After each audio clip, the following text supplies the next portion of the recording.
everybody, welcome to the Fundraising Podcast video. I'm sitting here with Nick Allen and Roland Chucky. Okay, and they just finished their workshop on fundraising 2015, integrating mobile and mail, Facebook and face-to-face. And I'm very interested in this topic. But first of all, could you present yourself, Roland? Who are you? Well, I'm working for WWF on a project called Global Membership Initiative. Its goal is to build individual donation and membership programs in the large emerging markets. So doing fundraising in really markets like Brazil, Russia, China, India, and Indonesia. So you're working worldwide? Or? Well, I'm mostly covering the Eastern European region, okay. And I have got 3 other colleagues who cover Asia and Brazil. Okay. It's a tiny virtual team. My boss is in Singapore, but he's a US origin, okay. And I've got a Belgian colleague working on the Brazil market, and I've got an Indonesian market who's not in, an Indonesian colleague who's not in Singapore, but in Amsterdam. Okay. Okay. And Nick Allen, what about your person? Who are you? I'm an American living in Barcelona. About 15 years ago, I started an online agency called Donor Digital that worked for most of the large American NGOs as well as international NGOs like UNICEF and UNHCR. Okay.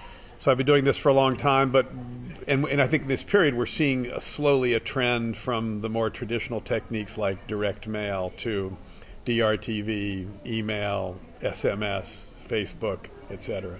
So Roland and I have been exploring that in this masterclass with a lot of very experienced fundraisers from all over the world. Okay, great. So where do you see the fundraising by the year of 2015?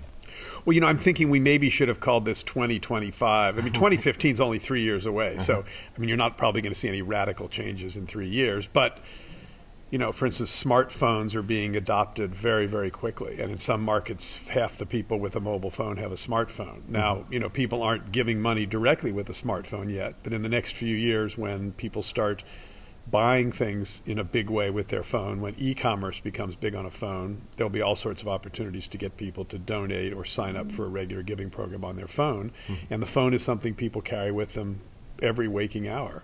And if it rings while they're asleep or if it buzzes when they're asleep, they wake up and respond. So it'll be an incredible opportunity to both raise money and be in frequent communication, two-way communication with supporters of an organization. Okay, so smartphone will be one of the main devices in the future, but are there other devices? What do you think, Roland? Well, smartphones definitely play an important role, as some markets have more smartphones than old phones already. However, basically every device that we had before and had a certain single function will become a broad range of communication tool. Like you can buy TVs today with video call abilities and Skype connection. Your smartphone, your iPhone can function as a remote control for your TV set. So imagine the remote control which can switch the TV to a certain channel could be warned that there is going to be a DRTV spot in the coming minute on that channel. So I receive it on my iPhone, I switch the TV on my iPhone, and then I can donate on my iPhone. And if they want to get engaged with me, they can use my TV to get a video call with me and make a further donation out of my pocket. So everything is available on every channel, let's say. The walls between offline and online will fall. Okay. So as small organizations, what should they do if they, maybe they have a website? What's the next step? What do you think? Well, I think you know what you can do and what technology or what devices you should use depend on, you know, who you are, what you're doing, what your supporters or your potential supporters might want to hear from you on a different channel, right? So I mean, you know, what the kind of messages people want to get on a mobile phone are different than they might want to get on a PC at home, and are different than what they might want to get in the mail. And it also depends on how old they are, what their demographics are, what their relationship is to you. So, I mean, obviously every organization pretty much has a website and probably email. So you might be thinking, you know, do we have anything we can communicate with our supporters on via a smartphone? Okay. I mean, and not every organization has much to say. I mean, we heard from Amnesty Denmark today, and they've built a network of about 25,000 activists who respond 2 or 3 times a month to an SMS. And all these people have to do is click reply, and they're signing a petition or sending an email to a head of state who's torturing dissidents or something. And they found that not only does it help Amnesty's advocacy work, but it helps the members who join the SMS activist network stay on as donors longer. So I think, you know, a small organization has to think, you know, even a small organization could do something on a phone, but they have to think, what kind of information do we have that our supporters would want to get? And if they don't have much, then maybe phone isn't so important. Maybe, you know, email is more important. Maybe building a group of Facebook supporters is important. I mean, we also spend a lot of time talking about Facebook. I mean, obviously Facebook is growing very rapidly, the use of it. It's not so far been a very good place to ask for money, because people on Facebook, as Roland was pointing out, are there because it's free and it's about your friends. It's not a place to make transactions or buy stuff. So people don't give money directly there. But if they like you, if they're sharing your information, that's probably going to have some positive effect on fundraising. And in some crises, they might click on a link and actually go to your website and donate. Okay. And WWF is a worldwide organization. And could you tell us a little bit more about how do you use at WWF the mobile world of to integrate in your fundraising? We're currently trying to go beyond the text giving, which I think is pretty much routine today, that most organizations have a dedicated text number, phone number, where you can send an SMS and give a donation with it. The first step in that value chain is to find a creative way to call that donor as soon as possible and convert them into a higher end monthly giving donor. And then of course we are trying to learn how people react to applications, what people would like to buy. Application is a huge challenge. Everybody wants to build one, but it's a huge investment. And just 1 out of 10 games on the App Store ever makes a break even. So here the question is how you can make enough volume to get your donations, your profit. And then the varieties are endless. Imagine you can do face-to-face on the street instead of a pitch card, a paper that shows what you're doing. Instead of that, you use an iPad, so you can show movies to your future donor about your activity, and you can take all the personal details on the iPad, so there is no typing exercise after that, and there is no mistyping, because the donor can make the typing for you, and you can take the donation immediately while the conversation goes on. And when the donor goes away, and maybe only 5 meters away, turns back and waves you goodbye, she receives your thank you text message. Okay. And I think most of these technologies, you don't have to have a lot of money to try them out. I mean, obviously, some things are much easier for a large NGO to do, or an international NGO. But a lot of these online tools are not.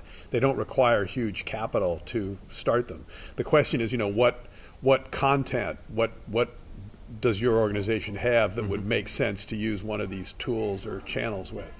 And then think also, how can you use multiple channels? I mean, typically, if you're talking about fundraising, you know, the more ways you can reach people, the more different channels you can reach people, the more likely people are to give. Because often people they might need to hear in the mail, they might need to see something on the web, they might need to see something on the street, and that repetition makes them more likely to give and probably more likely to stay as a donor. So an organization of any size can think, what kind of multi-channel marketing opportunities are there? And they're going to be different for every organization and its budget and its topic and its country. So it's all about content, no? Isn't it? Well, I think content is really, without the content, you don't have anything to say to people. So I mean, you know, no one's going to look at your information on a mobile phone if there isn't something interesting to look at. They're not going to only go to the phone to give to you, especially if you're not some huge brand like WWF or UNICEF, where everybody knows who it is and everybody generally supports it. If you're a local organization, if you're a local animal welfare organization or a local hospital or a university, you know, you've got to think, who's my, like in any kind of fundraising, whether it's online, offline, whatever, you know, who's my audience, what's my message to them, why would they want to support me? And then think, what are the channels that I can use to reach those potential donors? Okay. And what would I say there? I think it's extremely important that in the digital age, people are much less connected to the sources of the institutions or the brands than to people. I'm using my phone to connect to other people. I'm Facebooking to get connected to other people, and so on. And not to the organization. And not to the organization. Okay. That's why peer-to-peer fundraising has so high potential today and is growing, because people give being motivated by someone else whom they know and trust. So we as organizations will have to find a new role for ourselves in that value chain. Okay. People don't have to rely on those big institutions to be informed about something. Like 10 years ago, the press release has been the main source of an information that has been translated into an article and was put in a newspaper. Today, you can get to the forums or the blogs, and you will get likely more personalized information for your needs than from those press releases. But those blogs and forum and posts are not made by the organization, but made by people about the organization. That is going to change the way how we can make fundraising on that activities. Okay. Last question, do you have any tips, ideas for fundraisers around the world where they can look up on the website to find some interesting information about the topics of Facebook and fundraising Facebook and all this stuff? Do you have any idea where it's good to go to the websites? I can tell you the largest secret. Okay. How we prepared our workshop here, and we got a lot of sources from. It's really secret. Don't tell it to too many people. Okay. Go to YouTube and type into integrated fundraising campaigns. Integrated fundraising campaigns. And you will get enormous amount of really good campaigns. Okay. Another secret site that people might not know about is Google. It's google.com. No, but I think some specific. What to type in there? Yeah, there's some specific sites. I mean, I love a site called The Agitator. It's theagitator.net. It's run by Roger Craver and Tom Belford, two very experienced fundraisers. You know, you can get an email from them every day full of very practical advice. Okay. There's a wonderful site called Sofii, SOFII.org, which is kind of a museum of direct response techniques, where there's been mail, phone, SMS, online, techniques that have worked, and sort of hundreds of case studies. Great material from a lot of the people who have taught at the International Fundraising Conference here. Okay. Yeah. Roland, Nick, thank you very much. A pleasure. Enjoy the conference, and see you next time.